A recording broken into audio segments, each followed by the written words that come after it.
Welcome back to Doing Learning, where we figure things out so you don't have to. We're having a little technical difficulties in the beginning, but we figured it out.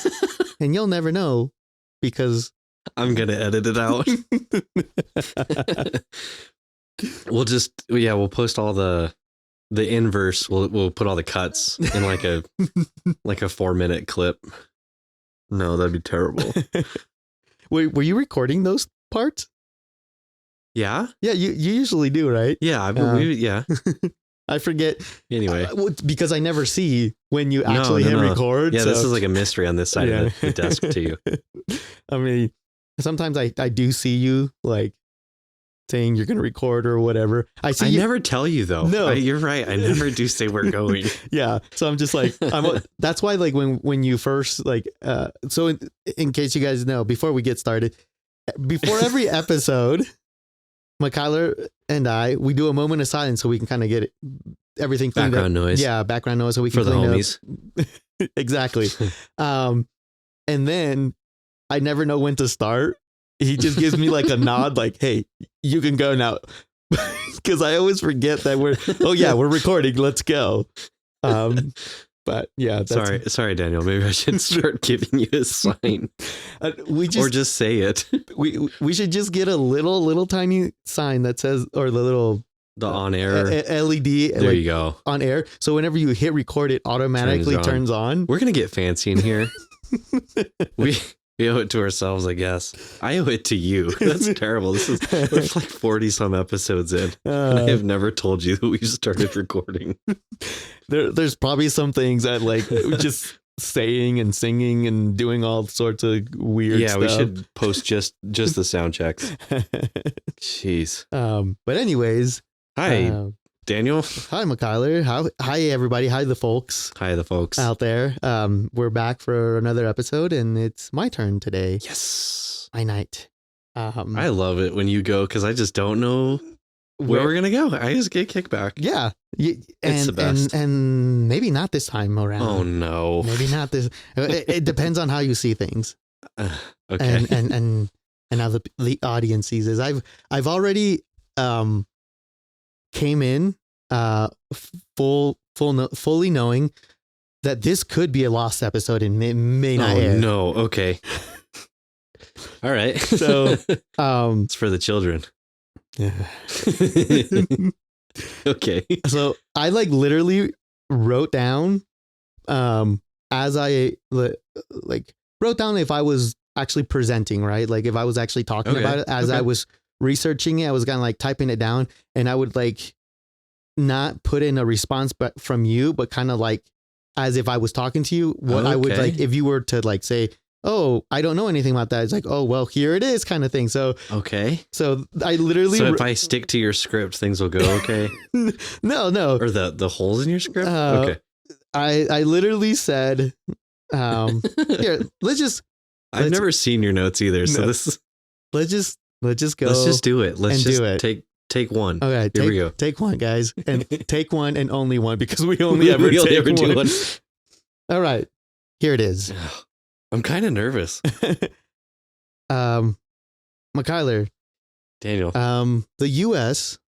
has had many, and I mean many, unbelievable occurrences in our short time our nation. It's true. Has been alive, right? Oh yeah. Some great. We've rode some high waves, and I like some things that this country has done it's just in history books, right? They're just like, oh my gosh, like there's a reason why there's words associated to like America, and stuff like that. When you think there's things that you think about, right? Or like, sure. For example, I know we weren't probably the forefront of like many of the world wars, but we were definitely like, we're the enders, right? The big participators. Yeah, we're like at very minimum. Yeah, I'm just so you as a U.S. patriot, I like to think that we played a pivotal role, right? But it's not like we were the forefront from the beginning. We were just like we were. Sure, we did. We came in when we need it, and we stopped it when we need it. Like that is us, right? So we have a lot of like good qualities.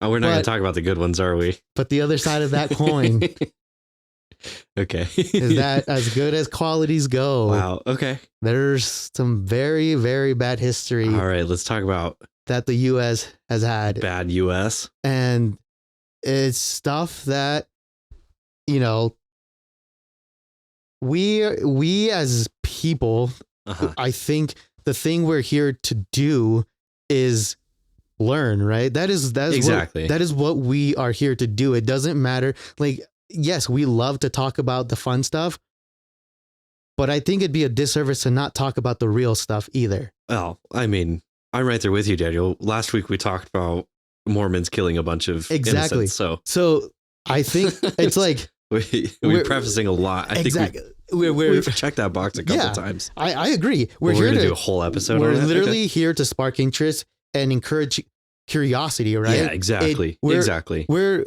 not gonna, and I think we're right there in agreeing. We're not gonna give you the nitty gritty details. If you want to go do that, I'm sure there's another podcast out there. I know you can do your own research. And guess what? At the end of the day, if you question whatever we say, or like if you try to like prove us wrong and it gets you to go out there and research something. That was the whole point. Exactly. I'm okay being wrong. Yeah. Oh yeah. It is our tagline. Yeah. You know, go do your own research. We never claim to be experts. No, we're not. But we do encourage curiosity. We encourage you to look at the things that maybe aren't looked at. Yeah. In a different perspective. I cannot wait to hear what in the heck is on your little bullet pointed list that I know you got cooked over there. Yeah. Because this is like 5 minutes of preparation and I'm just getting nervous now. Well, it's just, but I completely agree with you. I want to start and preface with that. It's it's good to remind ourselves and remind everybody why we're here. Yeah. Have a good time, be curious, learn some stuff. So I do have this. He's motioning so much with his hands, you guys. I am. So he usually does not. He's wearing 2 coats as well. I think 3 actually. No, that's my shirt coat. Yep. It's my show. That's it.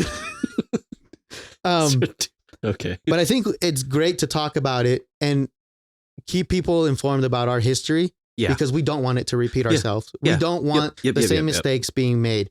And that's why we have to keep talking about them. Yep. So, as my notes say, so what am I talking about, McKyler? I don't know, Daniel. Is it really this dark? What I'm going to talk about? Is that why it needs so much preface? You know what? You subvert my expectations so often that I'm trying to be expectationless. But also the other part of my brain is like, well, there's this and this and this and this and this and this that we could talk about. But just to make it clear, yes, it is dark. Okay. But trust me, we're going to hit heavy with it, but we're not going to end heavy with it. Okay. So, all right. You know, I don't want to leave the audience with like this heavy set thing. So I do recall talking to you saying I had a short idea, right? Yeah. An idea for a short. And you're going to, yep. And then it evolved to a main episode. This is the one. This is that main episode. And what am I talking about? I'm talking about MK Ultra. All right. Yep. A dark. Yep. This is, I mean, we talked about it. Maybe there's a little bit part of it, but we'll have a bonus episode coming up where we are adjacent to this all. But the good news is I did not research this one. Oh, so this is perfect. When you told me conspiracy, I'm like, we couldn't have planned this better. Yes. The bonus episode that we'll put out this week, we talked about it last week, is actually on some more conspiracy theories. This is perfect. Yeah. So it's if this one piques your curiosity, we're going to be talking a lot more on the Patreon. That's right. So it literally was not, we didn't queue it up this way. It just happened to roll like that. So first of all, MK Ultra, which is an awesome sounding name. It is. It sounds so cool. It does, but it's not. It's not. McKyler, do you know? I vaguely, I think. What is the vagueness? Yeah. This is the one where was it the CIA was experimenting on people with drugs? Yep. That's in the nutshell. That's what it is. Yeah. It's from, which is crazy. from 1953 to 1973. Yes. 20 years of 20 years. That's a lot of learning. The CIA tried to make use of mind control and behavioral modification. Okay. Like, just the idea of that, like, you're like, okay, mind control, like, you gotta give it to him from the ambition point of view. mm-hmm. I mean, okay, sorry, little derail, because I can't help it. Yeah. My wife and I lately have been talking about Harry Potter houses. I think the CIA is Slytherin of the government. They're just gonna do it. They're like, I have a crazy idea. They're like, no, that's not crazy. That's a good idea. We should see that. So like, I wonder if you can do mind control. And they're like, let's try it. Let's do it. No holds barred. So what do you think? McKyler, do you think we can dance around this one without going too dark? Probably not. Well, we're 12 minutes in. We're already talking about drugs. Yeah. The CIA. Yep. Well, let's just go in then. Here we go. This all accumulated and started because of FOMO. FOMO and drugs are like an age-old combination, are they not? Mm-hmm. In case you guys aren't hippity hoppity with the kids out there, FOMO means fear of missing out. You're welcome, my wife. Thank you for that, Daniel. Nah, I'm just kidding. It wasn't FOMO. It was fear. It was fear of the Soviets, but fear of the Soviets. Am I right? Yes.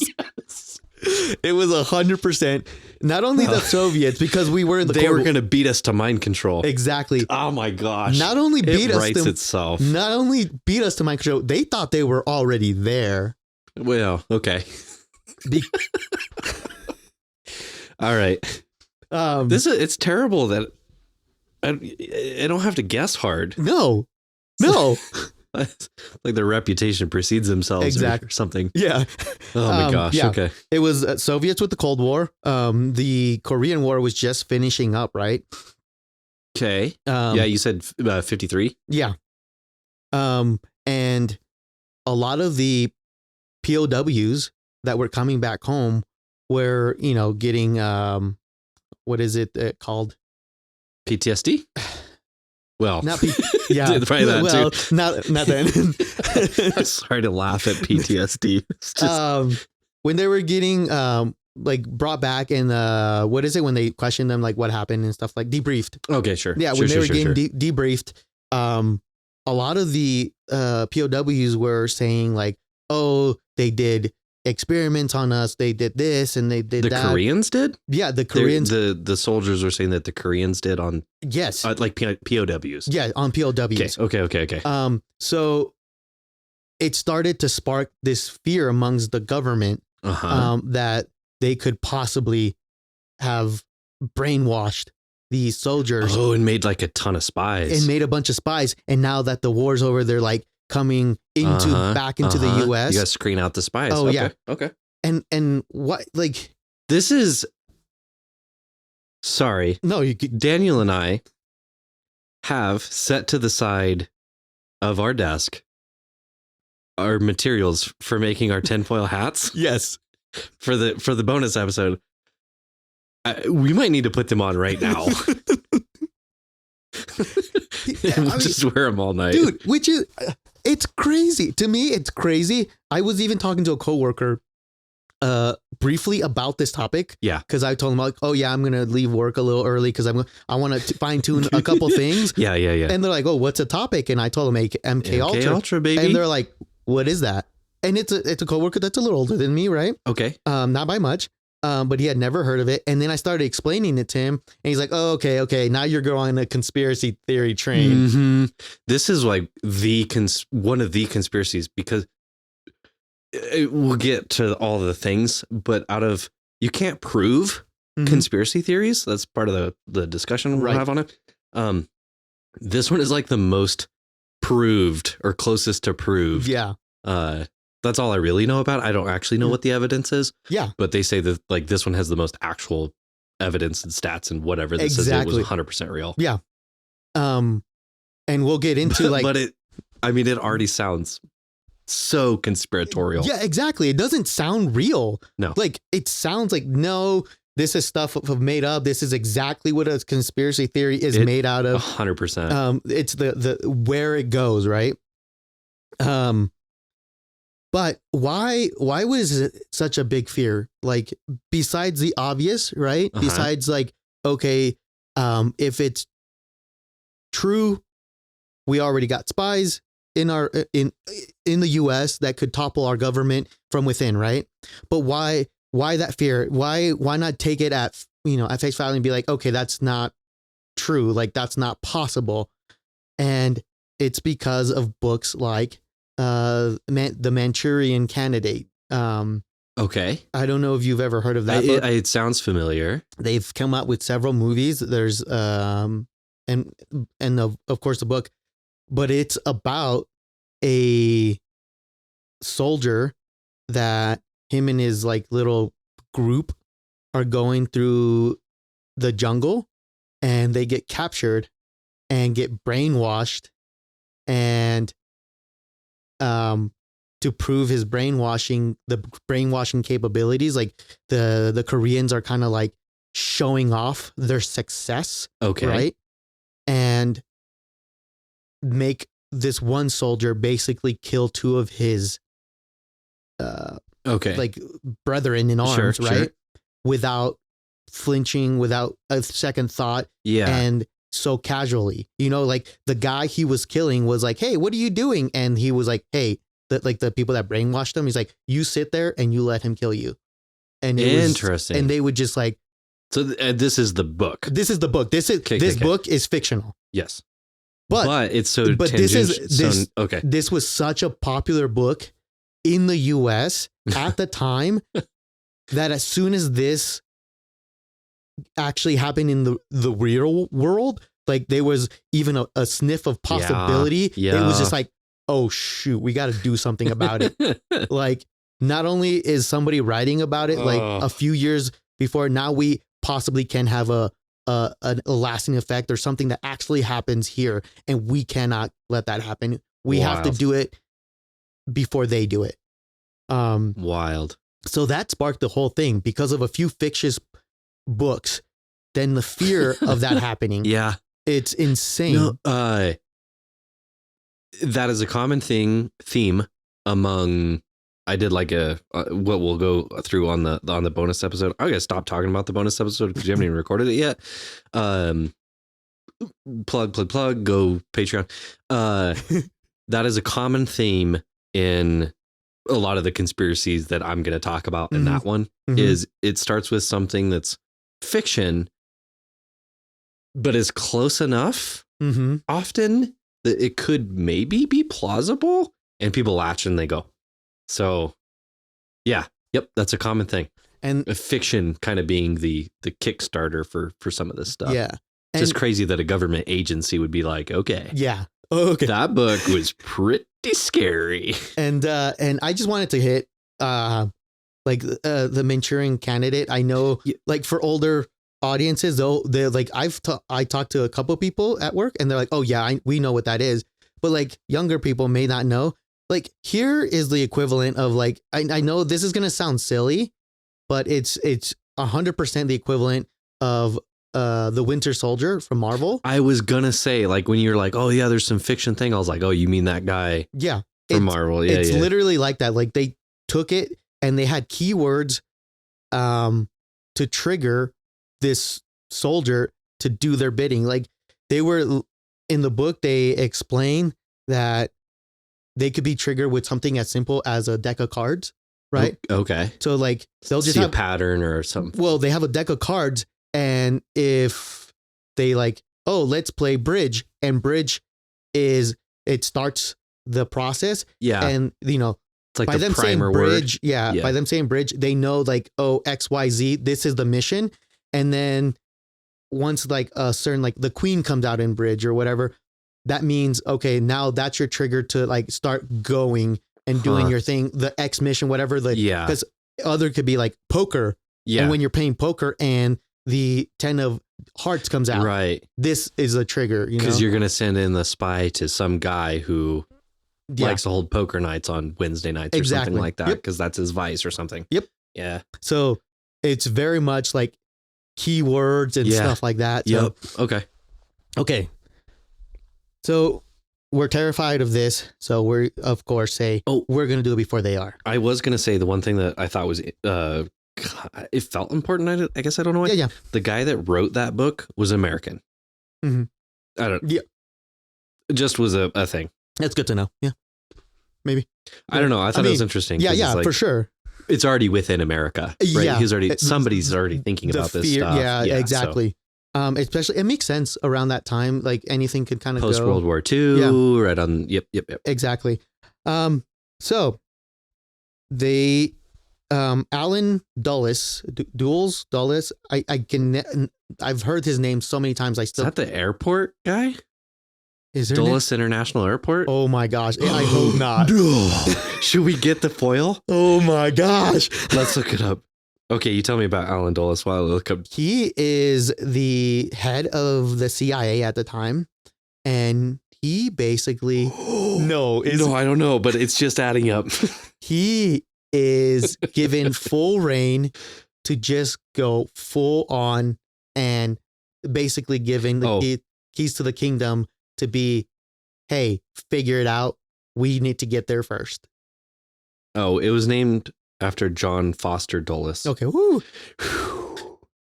Woo. Or was it? Boom, boom, boom. Opened in 1962. He was the Secretary of State during the Cold War. So, I mean, they could have it could be a cousin or something. Pretty convenient, right? And he hired Dr. Sidney Gatoul, aka here's his what's the word? No, now you alias. Yeah, okay. His alias was the Black Sorcerer. Okay. CIA just hiring a guy. We got to get this guy. We got to get this guy. Wonder what the job rec looked like. In search of sorcerer. Right. Yeah, sorcerer. Like a blue? No, we don't want the blue one. No. Eviler. No. There we go.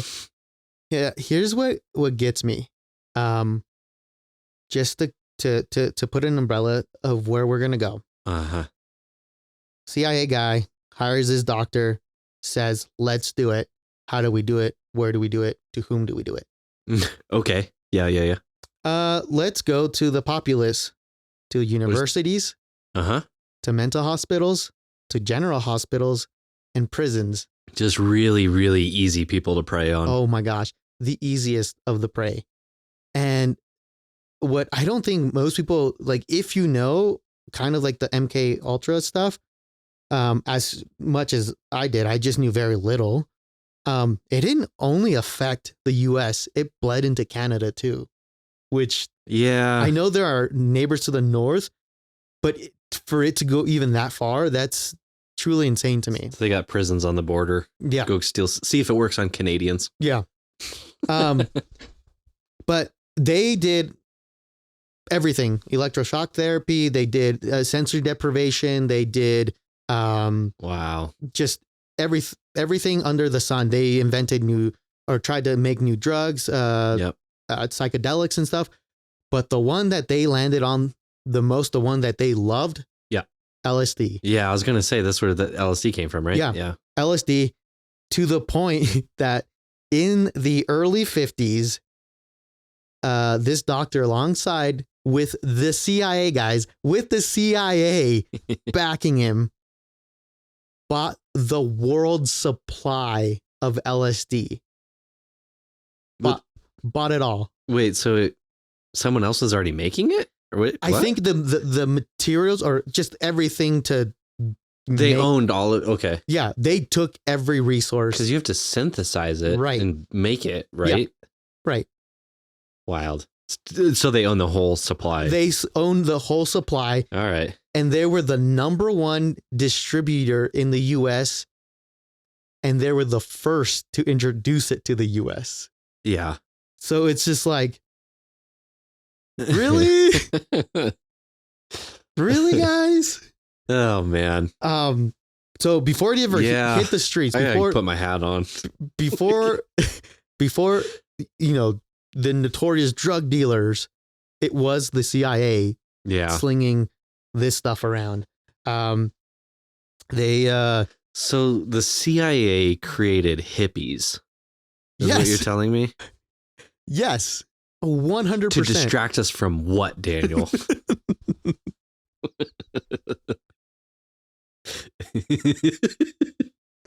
Sorry. No.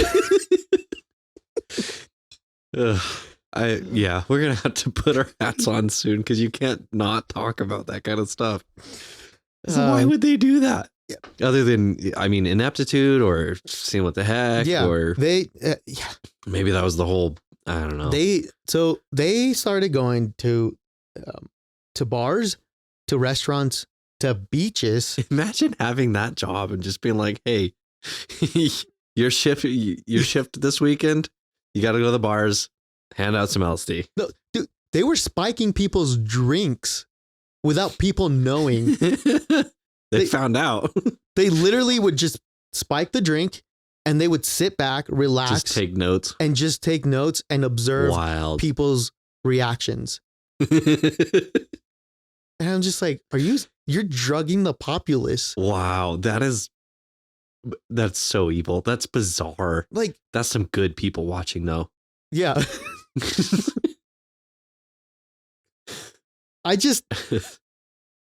I can't imagine, dude.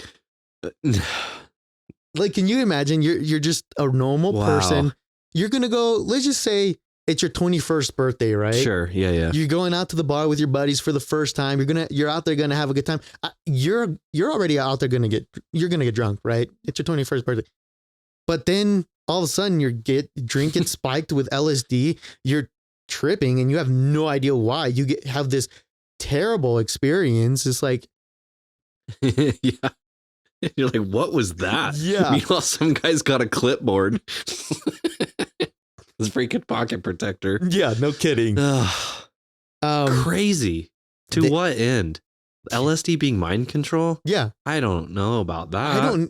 I think they just wanted to know. They're just poking the brain. Yeah, poking the brain. What? That's it. Whoa, weird.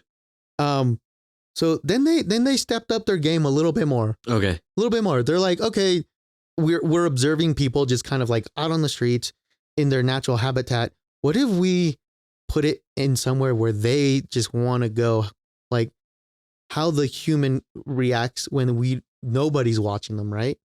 Okay. So the CIA would build brothels. Yeah. With two-way mirrors.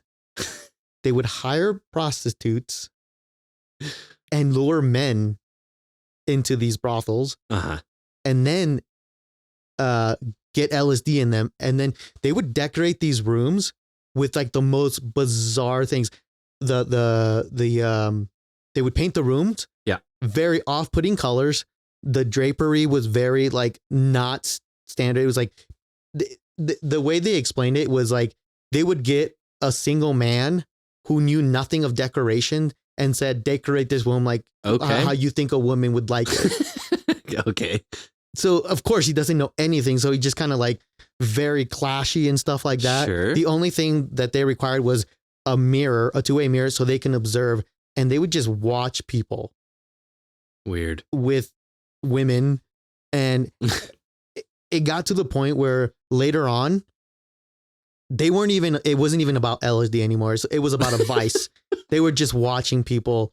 Who's Vice, huh? Yeah. Look at both. Like, yeah. You're like, I'm a really creepy person and I need to just that be my job. Yeah. Can we just find a way to can we get rid of the rest of the stuff? Why? Okay. Yeah. What are you going to learn from it? people are weird and they kind of suck. Yeah, sometimes. exactly. So, but yeah, they would do that from literally from San Fran to New York, set up brothels, and they ran that for a decade. They would run these brothels for decades. That's a long time. Yeah, so I don't even know. Like you said, that's a lot of information. If you were gonna get something, don't you think information? You would get? I don't know. I don't know. What new are you gonna learn? 10 years. It's like, ooh, interesting. And if I know earlier, I kind of like pointed out like, okay, colleges, hospitals, the prisoners, right? Yep. And you're thinking, okay, prisoners, okay, maybe not, they're already in prison for something, right? It's okay to do it. Maybe not humane, right? But they're in prison. It's more of a sound idea, I guess, in the CIA's thoughts. Like, oh, maybe we should back down from the public, and then just we have prisons full of people. Let's use them. Yeah. Okay. You can follow the line of logic, right? It's yeah. There was a case in Kentucky where they gave prisoners LSD for 77 days straight. That's so long. And a random number. Yeah. All for the promise that they would give them heroin in exchange after the testing. What? Yeah. Gosh, man, these people, yeah. They're already ready, pretty rough. Yeah, I'm just like, I get it. They're prisoners. They're still human beings, man. Oh, man. Because yes, they went from unwilling people out in the streets. Yeah. To people telling them, hey, you want these drugs anyway. Well, get subjected to these drugs for 77 days, and then we'll give you your drug. You want one drugs or two drugs? So I'm just... Oh my gosh. Okay. That's some pretty twisted line of thinking. Yeah. And I'm like, that to me, like, how do we go from being fearful of mind control to literally subjecting people to just tripping? Like, I'm sure they don't get me wrong. They later on, as we'll see, they did more than just observe. But that's what they did for a while. They just were trying to figure out what worked, because LSD was a big the big game, the big guy in the game, right? But there was also other stuff that they were, they were trying to do other drugs. They're doing human experimentation. Yes. Yep. They're exactly. But LSD seems to be what they went to. Sheesh. But these guys have no moral line when it came to trying to win the race to mind control, to the point where not only are they going to unwilling patients, not only are they going to prisoners that are already in prison for countless stuff, they have no shame and start drugging their own faculty and coworkers without their coworkers knowing. They're just like, okay, these are everyday people. These people, of course, they're going to act weird. Okay, of course the prisoners are going to act this way because they're bad people. Oh my gosh. But what if it's a straight arrow person like one of our own? Somebody that knows what's on the line. How will they act? Okay. These guys are doing it themselves. They were. Oh yeah. They're getting high on their own supply. Dude, there's pictures of them like literally with syringes and shooting it into each other's mouths. Oh my gosh. I'm like, okay, you guys are, I know you're knowingly doing it, but it sucks for the people that are unknowingly taking it. Yeah, like you already know. Yeah. What's going on here, man? They wow. Most of them once their coworkers, obviously, once they got drugged, paranoia sets in. They start freaking out. Oh yeah, you have a weird experience. Yeah, they don't know what they're doing. What was that? Yeah, but most of them after they're high, went on with their day. They're like, oh man, that was weird. Like, I don't want whatever I did, whatever I ate, whatever I took. Like, they just don't want any association of it, right? Yeah, like I'm not eating beef stroganoff ever again. Exactly, right? Because then you have that association to that. Sure. But that's not the case with everybody. Not everybody reacts the same, right? Oh, yeah. Sometimes the same dose or even lower can hit you harder than somebody else. Yeah. And that was the case with Mr. Frank Olson. Okay. He was one of the guys that they spiked his drink or whatever his food. He was a CIA guy? Yeah, he was a CIA agent. He was actually, I think if I remember correctly, one of the guys that was actually making kind of like drugs and stuff, psychedelic drugs and all that stuff. He's a doctor, right? Okay. And I could be wrong on that. Do your own research, but he was a big proponent, but he never agreed to take anything. Right? Sure. This guy went full on paranoid to the point that when the high was over, he was still paranoid. Yeah, he was like, I don't know what's going on. Like my family, like all this, like he was just worried about failing his family, failing his country, and all this stuff. And he was just like paranoid. He's like, I did something wrong, or all this stuff. So he goes back home and he's just paranoid, experiencing all sorts of bad stuff. The CIA knows what they did. Yep. Goes to pick him up, brings him to New York, and like set him up in a room, like in a hotel. And he's thinking like, no, I don't want to do this. I don't want to be here. And he just wants to quit. He straight up says, I'm quitting. I'm done. Like, I don't want any part of this. The CIA is fearful that he's going to quit and he's going to tell trade secrets and all this stuff. So they leave him in the room. And next thing you know, his body ends up out the window on the streets. And fell out of a window. And it was considered that suicide by paranoia. So that's what they ruled it. The CIA, like, oh yeah, he was paranoid. He ran out the window, splat on the ground, donezo, case dismissed. And that happened, I believe, in 63 or something like that, 65. 10 years into this? Jeez, we got another 10 years to go. Yeah. In 75, the truth came out that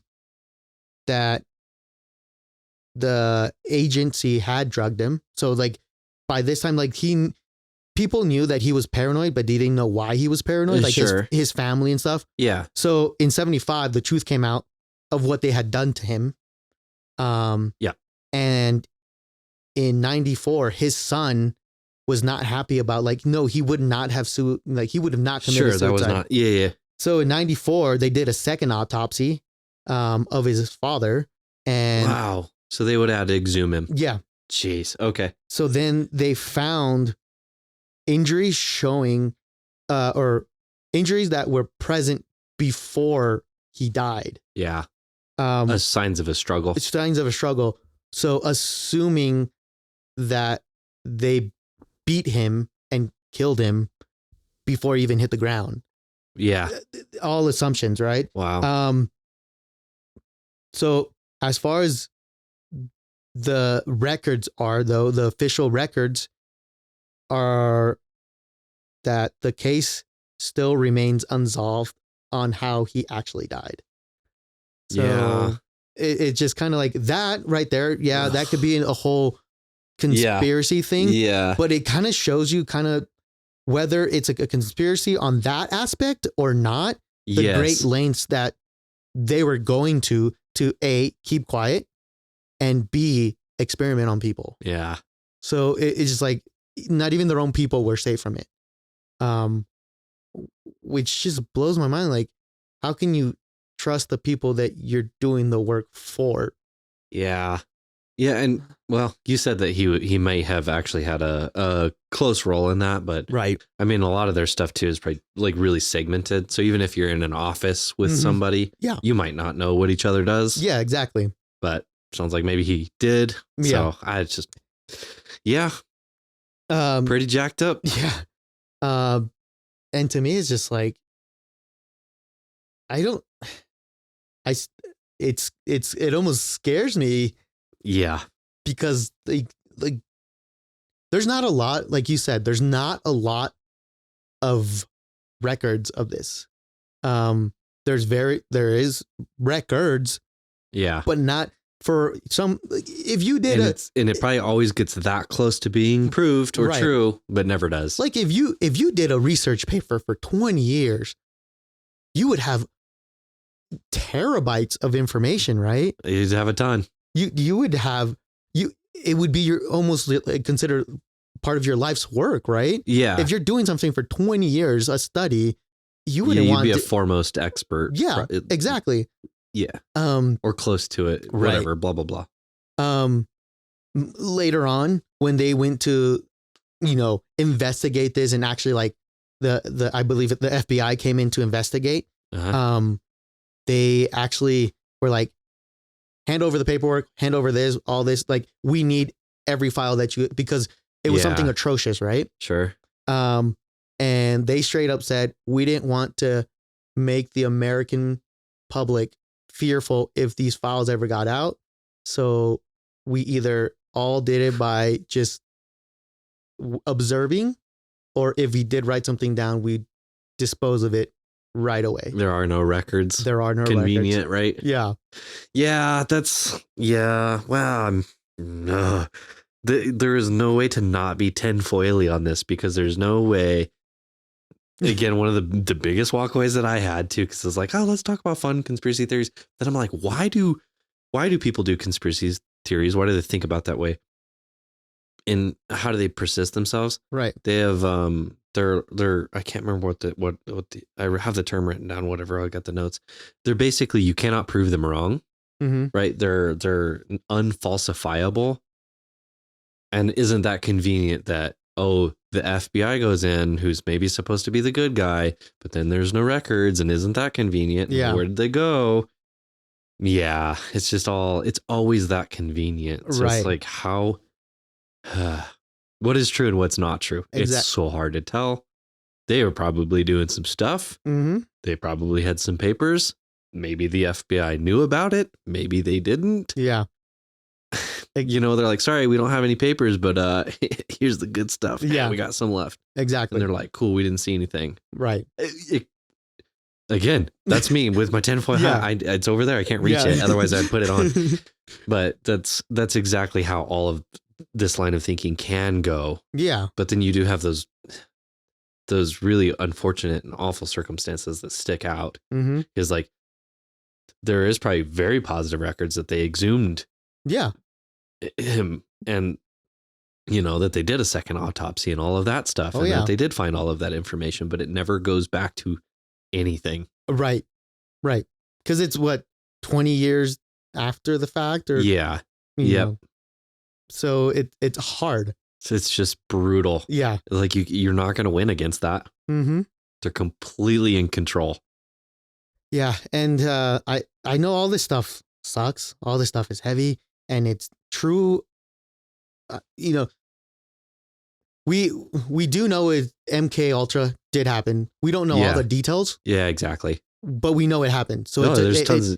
It's true events, guys. LSD's a thing. Yeah, it's true events. And yet, I think the last little bit here is the true stuff of nightmares, dude. Uh-oh. We haven't even got there. Okay. Is Dr. Cameron. He is the black sorcerer. This is a different guy. He is a world foremost expert in psychiatry. Okay. Where he works in Canada, and he runs a psychiatric ward, very, very prestigious. Okay. he is working on his own like experimentations. Yeah. And the CIA is like, oh, What you doing there? what you got going on over there?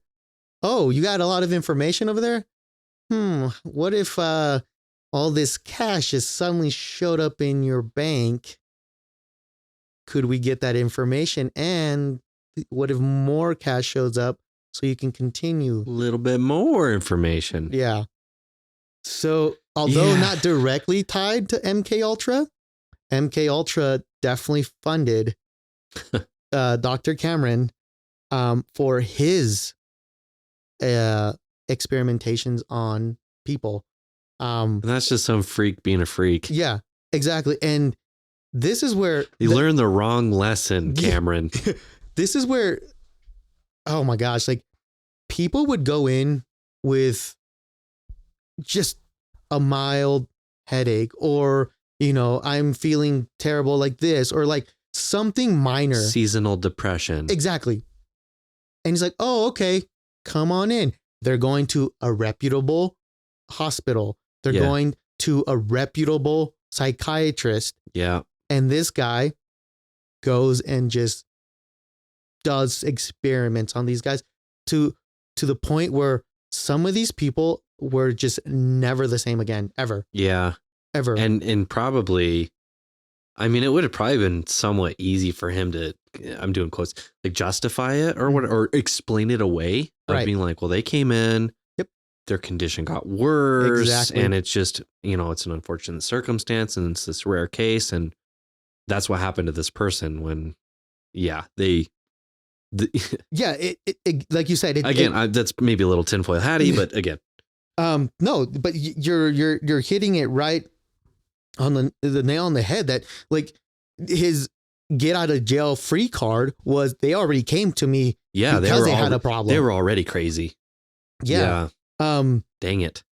Which to me, it's like, that's scary. Going in to try to get helped. Yes. It's freaking hard enough. And then especially in this is still the 70s. Yeah. Still like back to, that's, I mean, mental health, thank goodness, has gotten like mental health assistance programs, blah, blah, blah, awareness, all that stuff has gotten a lot better. Mm-hmm. And I mean, that was still, is better than it was a couple decades before that. But even still, it's like you're ostracizing yourself if you go and get help. Yeah. Oh, yeah. Just to end up getting messed with. Mm-hmm. Sheesh. Yeah. And to tie it back into, well, how does this affect us nowadays? You know, like all the things that happen, there's obviously the people that were around, many of them alive, still older, right? Yeah. But I bet you this hits you closer than you think. If you're a fan of horror movies, if you're a fan there's a psych episode where they're basically doing this. Yeah.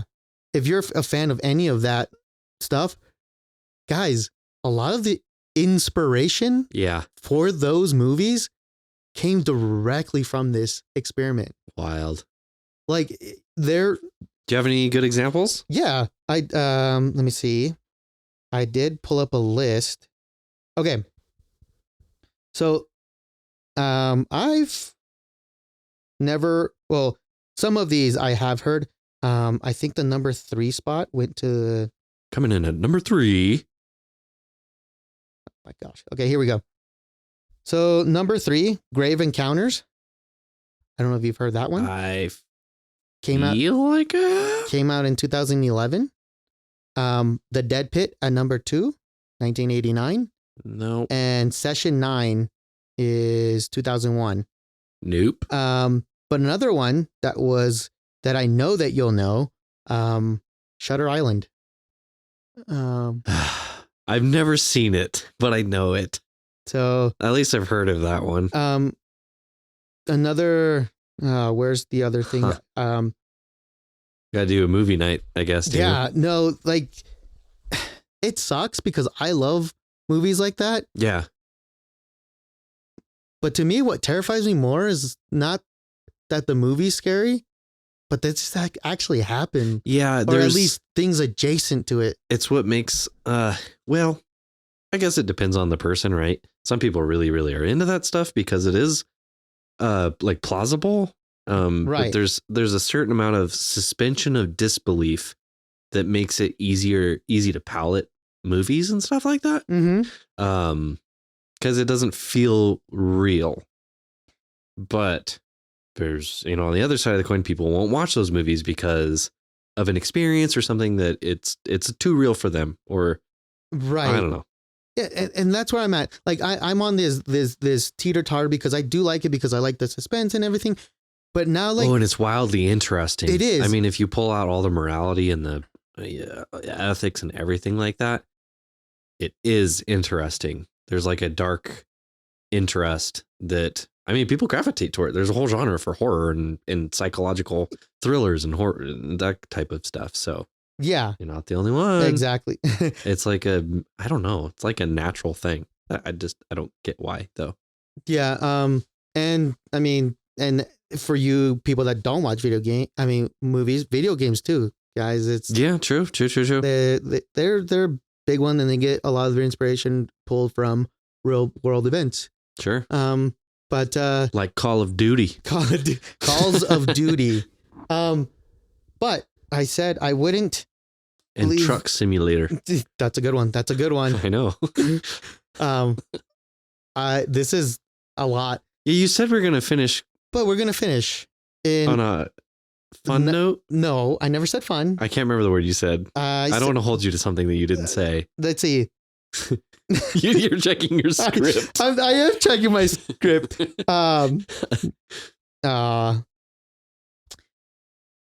I didn't want to leave you in a dark place. I just wanted you to not leave you in a less dark place. All right. Yeah, I'm feeling pretty bummed out over here. Yeah. Why this came about? What prompted this topic, right? And how it came to be. What was your inspiration? Is that what? Yeah, like how did I came to? Because this wasn't in my radar at all. Yeah. Okay. And we've talked about it before. And the last little bit there, that video games inspire. Yeah. Things. Yeah. Well, a video game inspired this episode, and that video game is the mythical Polybius. And I know we've talked about this. I don't know if you remember. I remember of the discussion, but I don't remember the game. So what I was going to talk about, and maybe I can still it expand on it, but I want to touch a little bit about it. Just stop and leave me wondering, leave all the folks wondering. Bye.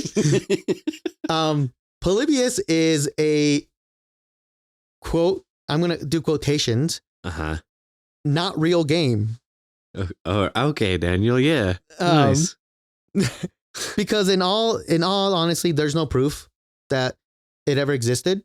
The company that supposedly published it doesn't exist. There's no evidence, right? Okay. So this is where the bleed between reality and true conspiracy will be good, and then we can like cast away into full conspiracy on the short. That's right. So I love this game. It's a video game cabinet that were put up in arcades. Oh, we talked about this like 4 or 5 years ago. Yes, sir.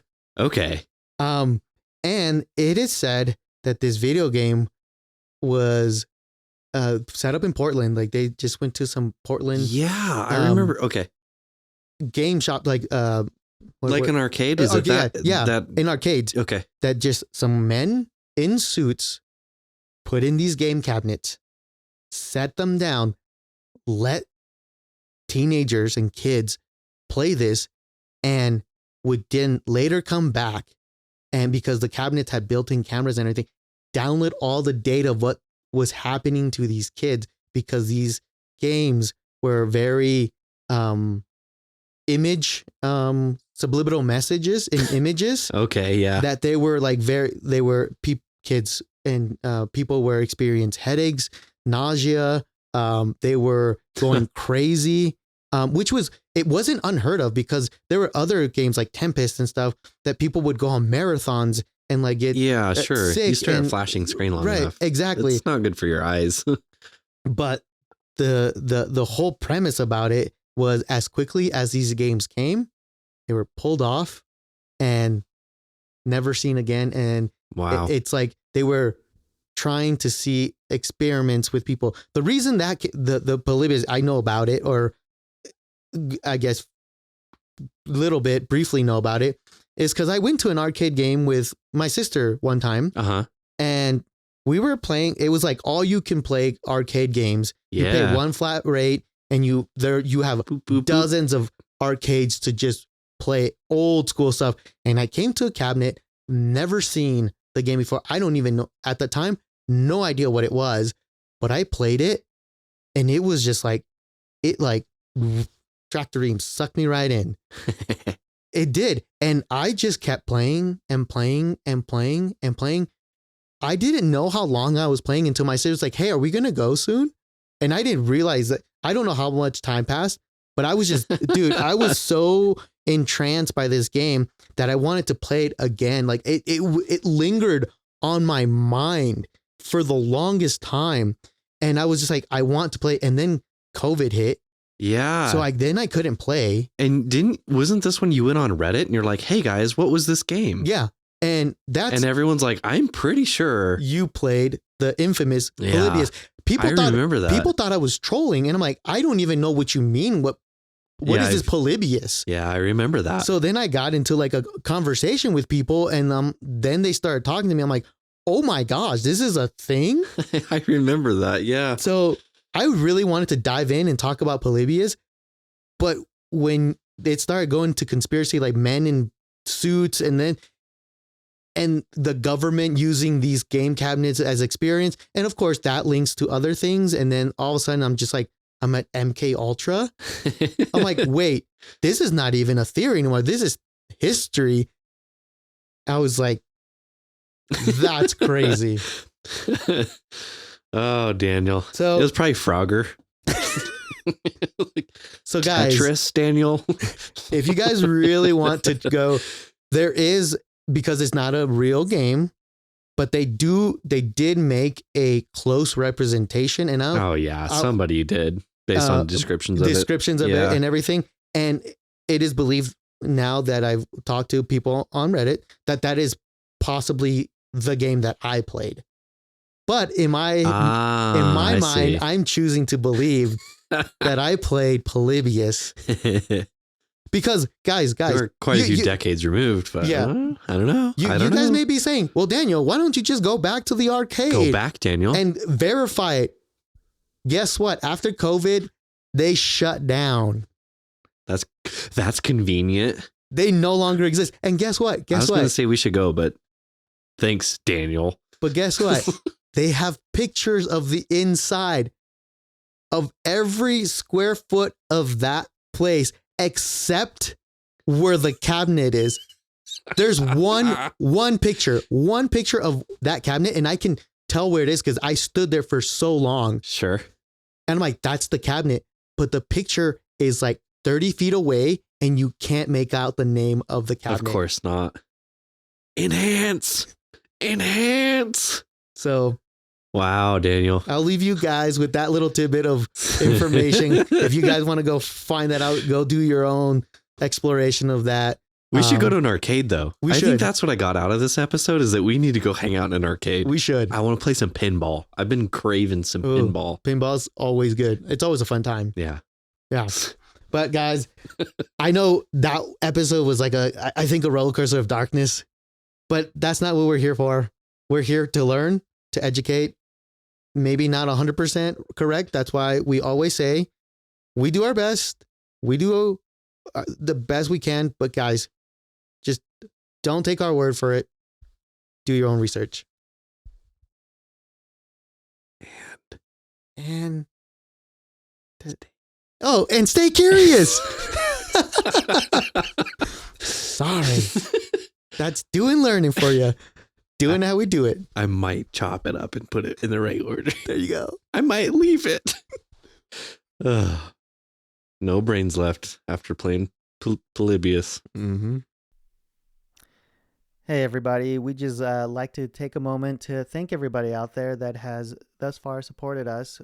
We do all these recordings, and we love doing it. We have fun doing it, but we are paying out of our own pocket. But it does help when people like Liz D, Seth T, Irvin H, DaDog, Mouse T, and Kirk K help us make this little podcast a reality and, lighten the load a little bit. So thank you from both of us and all of the fans. Thank you for helping us make this a reality. And if you guys want to help be part of the Doing Learning crew, you can do so by going to www.patreon.com/Doing Learning.